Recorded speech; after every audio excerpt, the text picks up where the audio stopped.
প্রধানমন্ত্রী শেখ হাসিনা কি কোটা সংস্কার আন্দোলনকারী শিক্ষার্থীদের রাজাকার বলেছেন, নাকি তার বক্তব্যের ভুল ব্যাখ্যা করে নিজেদের রাজাকার বলে স্লোগান দিয়েছেন আন্দোলনরত শিক্ষার্থীরা?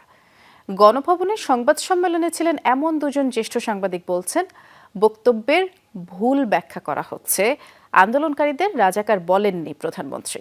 অন্যদিকে শিক্ষার্থীরা বলছেন, প্রতিবাদী স্যাটায়ারের অংশ হিসেবেই রাজাকার উল্লেখ করে স্লোগান দেওয়া হয়েছে।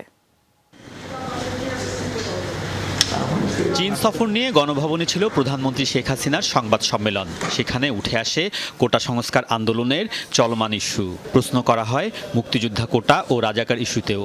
এর জবাব দেন প্রধানমন্ত্রী। মুক্তিযুদ্ধের বিরুদ্ধে এত ক্ষোভ কেন? মুক্তিযোদ্ধাদের নাতিপুতিরাও পাবে না, তাহলে কি রাজাকারের নাতিপুতিরা পাবে?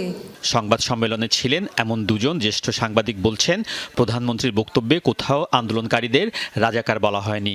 এ বিষয়ে ভুল বোঝাবুঝি হচ্ছে।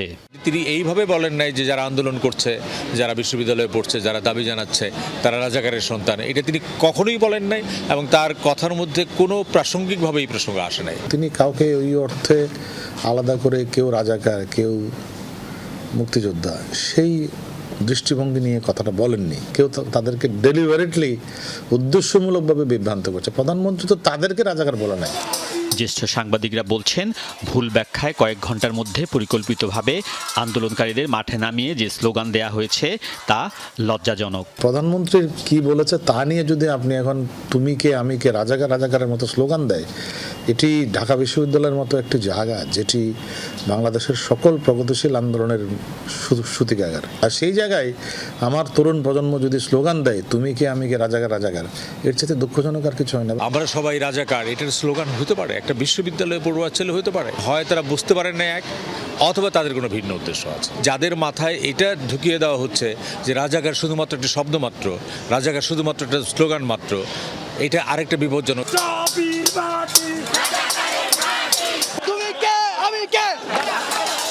তবে আন্দোলনকারীরা বলছেন, যে স্লোগান নিয়ে সমালোচনা হচ্ছে তা ছিল স্যাটায়ার, অর্থাৎ ব্যঙ্গাত্মক।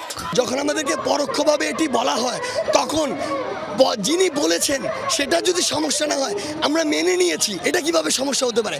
বরং আসলে আমরা মেনেও নিইনি। আমাদের এটি এত বেশি আঘাত করেছে দেখে আমরা এটিকে স্যাটায়ার হিসেবে প্রকাশ করেছি। তবে তারা বলছেন, প্রধানমন্ত্রীর রাজাকার সংক্রান্ত বক্তব্যের প্রতিবাদে কর্মসূচি পালিত হলেও তাদের মূল দাবি দ্রুত কোটা সংস্কার। আলমগীর স্বপন, যমুনা নিউজ, ঢাকা।